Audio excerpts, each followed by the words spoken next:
Meus prezados inscritos, sejam todos bem-vindos a essa bela reflexão histórica sobre a cidade de Porto Alegre e o Rio Grande do Sul. Essa reflexão, ela, conforme eu venho anunciando já há algum tempo, a partir de 18 de dezembro, nós vamos começar a fazer um tour aqui, né?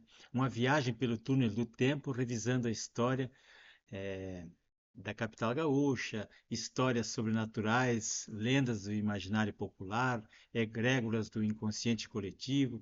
Enfim, nós veremos tudo sobre a vida da sociedade da época do século XIX, sem luz elétrica, sem água encanada, sem ruas calçadas, sem esgoto, sem comunicação.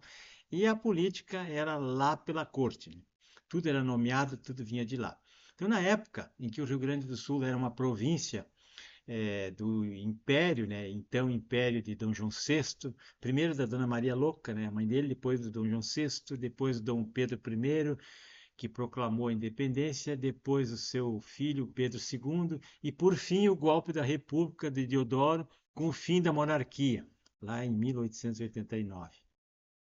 Bom, meus amigos, são histórias escabrosas, histórias da justiça da época, da criminologia do Rio Grande do Sul, dos processos criminais do tempo do Império, que eram parciais, julgamentos, né, muito para lá de suspeitos, juntas de justiça, que eram as juntas formadas por 12 jurados. O Código de 1930, ele previa isso aí, a formação de 12 jurados para as condenações à forca. Então, quem eram os réus? Qual era o perfil daqueles réus condenados? E veremos o mapa da cidade depois de 1822, que se tornou a cidade até 1822. Porto Alegre era uma vila. Depois, ela atingiu o status de cidade, que no ano da independência do Brasil. E como acabaram as execuções, os enforcamentos, que só serviam como medidas pedagógicas, porque eram. Quem eram os enforcados? Eram os pobres escravos alforriados, ou índios, aqueles ladrõezinhos de gado, ladrão de galinha. E os crimes da Rua do Arvoredo, nós vamos ver. O açougueiro José Ramos e sua esposa Catarina Pilsen, que faziam linguiça com carne humana, aquela história escabrosa que virou lenda. Bom, vamos ver o local dos enforcamentos em Porto Alegre, na Praça da Harmonia, um local mal assombrado. Hoje é a Praça Brigadeiro Sampaio, e na época ficava quase em frente à Igreja das Dores, uma igreja antiguíssima que durou 200 anos para ser concluída e ainda não está pronta. As juntas de justiça criadas por Dom João VI para julgar crimes comuns. Era só para os crimes comuns, homicídios e latrocínios. E exceto os crimes de lesa majestade, né, aqueles crimes contra o Estado, que hoje eles chamam de Estado Democrático de Direito, os réus, se os réus não fossem eclesiásticos, né, que tinha outra, os padres e o problema do clero, os militares tinham o foro privilegiado da justiça militar, que hoje atualmente não existe mais, a justiça militar foi destruída, perdeu a sua função para o STF, isso vocês já sabem muito bem. Bom, o Código de 1930, ele previa a pena máxima de condenação era 20 anos com trabalhos forçados, ou então prisão perpétua, com trabalho forçado ou não, e, e a pena de morte, que era o crime mais grave, né? Então o réu podia, nesses casos aí, ele podia pedir a graça do imperador, que era um recurso, né? E poderia, com isso, ele precisava não ser condenado por unanimidade no júri, né? Por exemplo, eram 12 jurados, né? Se todos votassem pela condenação, não tinha escapatória. Aí restava apenas um pedido de clemência para o imperador. E em 1835 essa lei mudou e aí não era mais preciso a unanimidade, piorou a situação. Era 2/3, né? Na verdade melhorou, né? Porque 2/3 de 12 seriam 8 jurados. Se mais de 8 votassem pela condenação, o cara estava lascado. Como funcionavam as acusações na época? Tinha o promotor de justiça, como sempre, né? Ou o advogado acusador particular. Então, tinha casos que a pessoa pagava um acusador particular, seria o advogado assistente de acusação, hoje seria, não sei.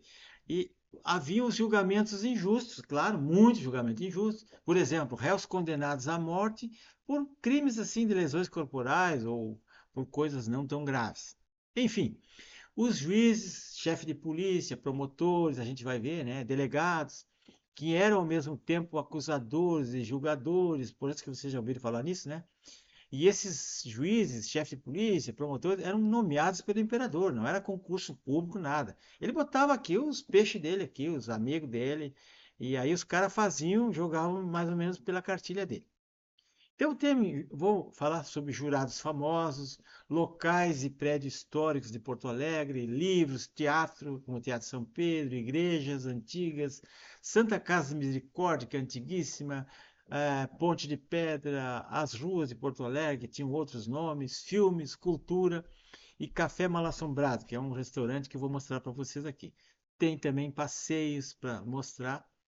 E, bom, pessoal, eu vou mostrar para vocês aqui, para vocês terem uma ideia. Aqui é o seguinte, ó, esse que eu falei, café mal-assombrado, o túnel do tempo, é um café que serve pão com linguiça, serve vários tipos. É um café meio, como é que eu vou dizer assim, gótico, né? Sobrenatural. Lá eles têm livros para vender, livros de terror, e fica na rua Fernando Machado, 513, no Centro Histórico de Porto Alegre. É um local assim, histórico, é um local temático para a pessoa ir lá. Vejo ali o cardápio, né? É uma coisa assim, bem punk, mas é bom da pessoa, para poder conhecer a história do Rio Grande do Sul, ele tem que entrar fundo no, até no inconsciente, ou então no inconsciente coletivo, tem que entrar fundo no sobrenatural. E aqui nós vamos ver, como eu já anunciei em outros vídeos, a partir do dia 18/12 eu vou começar esses programinhas assim de história política e literatura e ficção do Rio Grande do Sul. Tem muita coisa para ver. A Revolta dos Múcares, a Rua do Arvoredo, as revoluções, a Revolução da Degola, a Revolução de 23, todos os problemas que o Rio Grande do Sul já teve até então, coisas muito fantásticas. E eu espero que vocês aprendam muito aqui, que é muito interessante. E agora, para esse fim de semana, vou deixar um livro, Os Canibais da Rua do Arvoredo, de Taylor Diniz, é um livro de 2023. Tem vários livros, livros enormes que eu vou mostrando, que me ilustraram para fazer esses documentáriozinhos, né? E um filme gaúcho, vários filmes, vou indicar para vocês dezenas de filmes. Para hoje tem o filme gaúcho Neto Perde a Sua Alma. É de 2001, tá aqui o link, tá de graça no YouTube. Esse filme retrata o tempo que o Rio Grande do Sul foi uma, uma república independente durante quase 9 anos, né? Pelo General Neto, ela foi proclamada. Só que depois o Império, muito mais forte, forçou e o Neto teve que fugir, entregou tudo e o Rio Grande do Sul voltou a integrar o, o Brasil. Ele pertencia, era uma república independente. É um filme lindíssimo, lindíssimo. Tem frases, tem batalhas. E tem um lado ali muito, é um lado sobrenatural, que a pessoa tem que prestar atenção no que eles estão fazendo assim. O Neto, ele morreu e, e ele passou para o outro lado, mas antes disso ele fez algumas vinganças, algumas coisas que só mesmo o imaginário pode calcular. Por isso que a gente está fazendo esse tipo de vídeo. Pessoal, é muito interessante isso. Eu espero que vocês curtam isso, compartilhem, né? Porque vocês vão gostar muito disso aqui. Porque é história pura. Jamais um professor, em lugar nenhum do mundo, vai mostrar as coisas como elas realmente aconteceram. Tá, meus amigos? Muito obrigado. Um abraço em todos.